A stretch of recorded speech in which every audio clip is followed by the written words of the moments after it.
Right. So in today's session, as far as our project orientation sessions are concerned, I have discussed about investment banking, right? So what are the services in investment banking that we do?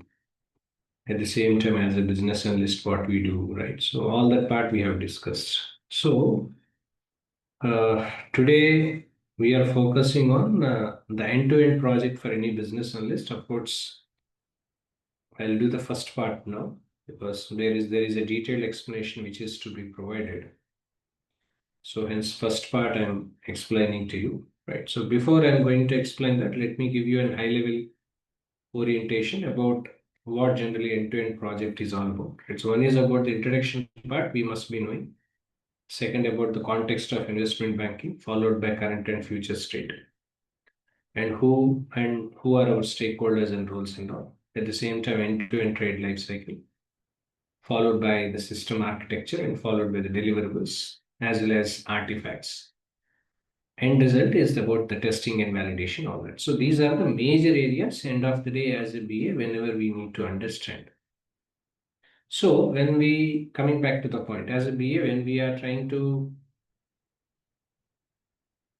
showcase our experience in the field of investment banking, either people, this is for the people who are already working for investment banking or whoever wants to enter into the career of investment banking business analyst roles, like banking domain kind of.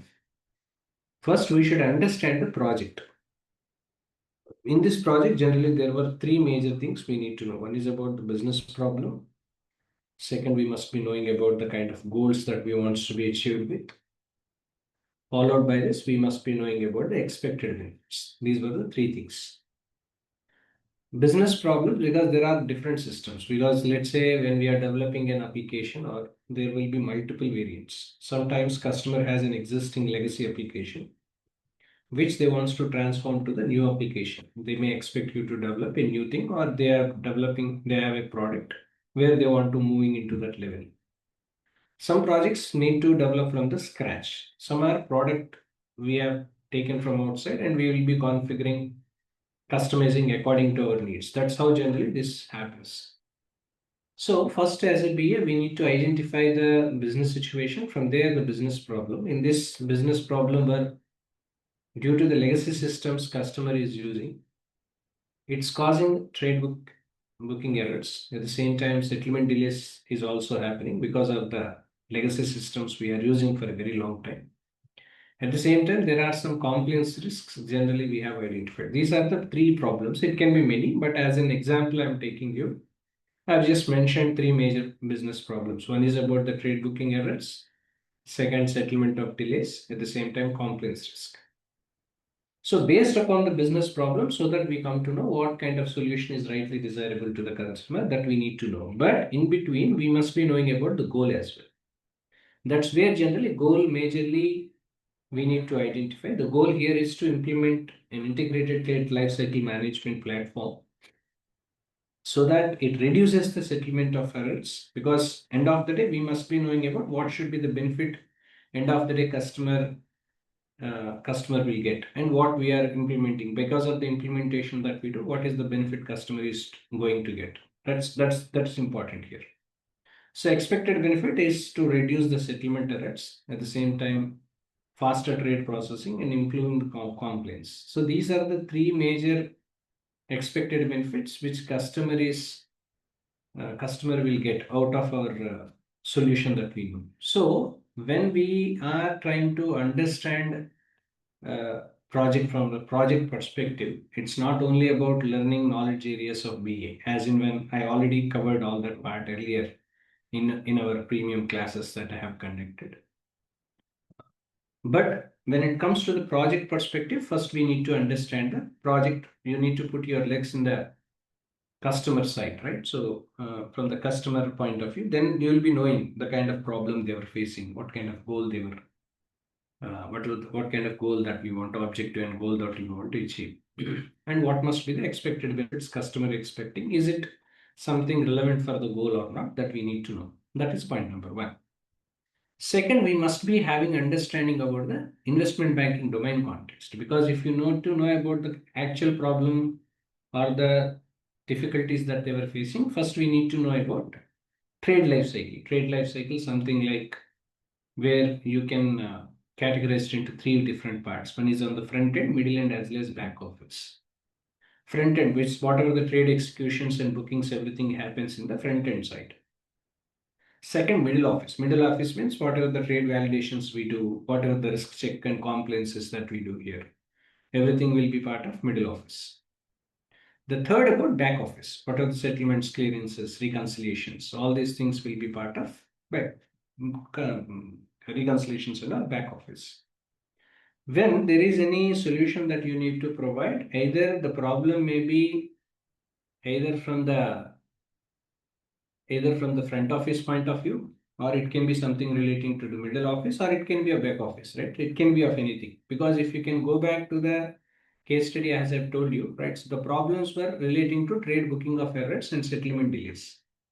Okay, major points. Okay, right. So trade executions, trend all everything, where generally in this back office, whatever the settlements, everything will be done in the back office. So there were some problems that can be identified as far as the identification is concerned for settlement delays, which is in the back office part.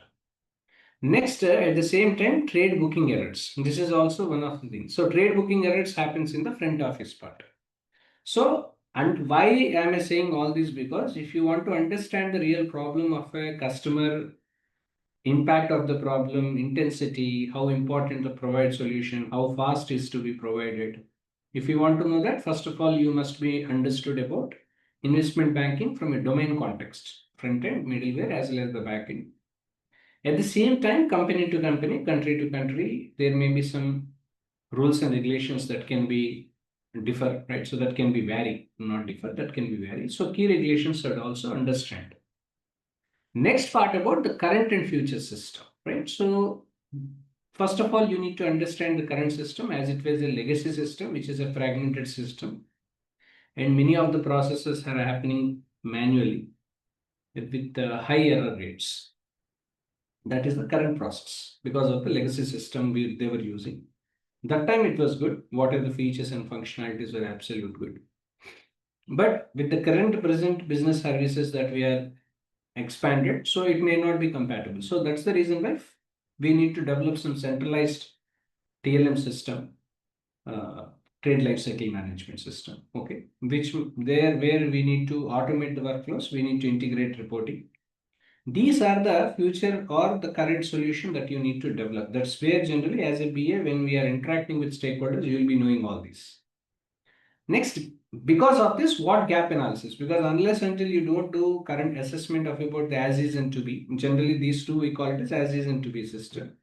You will be knowing the gap analysis. What is the gap analysis? Gap analysis is missing of integrations, is gap that we have identified. Next, outdated messaging formats. At the same time, lack of real-time data. So these are the three major gap analysis which has to be addressed.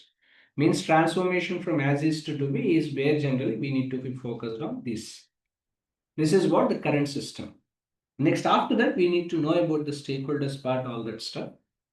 Stakeholders, anyway, you know, right? Stakeholders, nothing but people who are either it can be internal or external stakeholders. Using RACI matrix, we try to understand, right? Who is responsible, accountable, support, consulted, informed.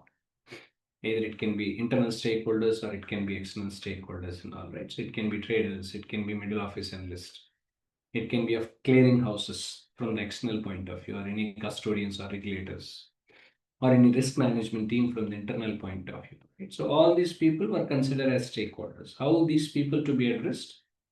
By understanding RACI matrix part. Followed by this, in continuation to that, we must be knowing about the end-to-end trade life cycle. That will be discussed in the next session.